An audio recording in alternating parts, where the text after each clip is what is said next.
ലൈംഗികാരോപണ കേസിൽ രാഹുൽ മാങ്കൂട്ടത്തിന് കുരുക്കുമുറുകുന്നു. യുവതി മുഖ്യമന്ത്രിക്ക് ഉടൻ പരാതി നൽകും. രാഹുലിനെ തള്ളി കെ മുരളീധരൻ. അദ്ദേഹത്തിനെ പാർട്ടിയുടെ അംഗത്വത്തിൽ നിന്ന് സസ്പെൻഡ് ചെയ്തിരിക്കുകയാണ്. കൂടുതൽ തെളിവുകൾ പുറത്തു വരികയും മറ്റ് നടപടികളിലേക്ക് കടക്കുകയും ചെയ്താണ്. ഇപ്പോഴത്തെ അച്ചടക്ക നടപടി കുറെ കൂടെ കടുപ്പിക്കുന്ന തീരുമാനം കോൺഗ്രസിന്റെ ഭാഗത്തുണ്ടാകും. MLA പുതിയ ശബ്ദരേഖയും വാട്സാപ്പ് ചാറ്റും പുറത്ത്. വീട്ടിൽ പോയിട്ട് എനിക്ക് അമ്മയെ കണ്ടിട്ട് കരച്ചിൽ സഹിക്കാൻ പറ്റുന്നില്ല.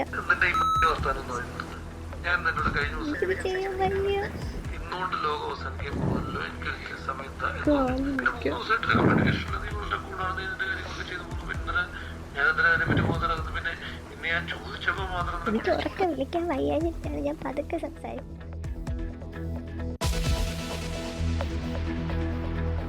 സംസ്ഥാനത്തെ തദ്ദേശ തെരഞ്ഞെടുപ്പിന്റെ ചിത്രം തെളിഞ്ഞു. മുന്നണികൾക്ക് തലവേദനയായി വിമതന്മാർ. ആന്തൂരിൽ എതിരില്ലാതെ ഇടതിന് 5 ജയം. മണ്ണാർക്കാട് CPM-നെതിരെ പോരാട്ടത്തിന് VK ശശി വിഭാഗം. UDF പ്രകടന പത്രിക പുറത്തിറക്കി.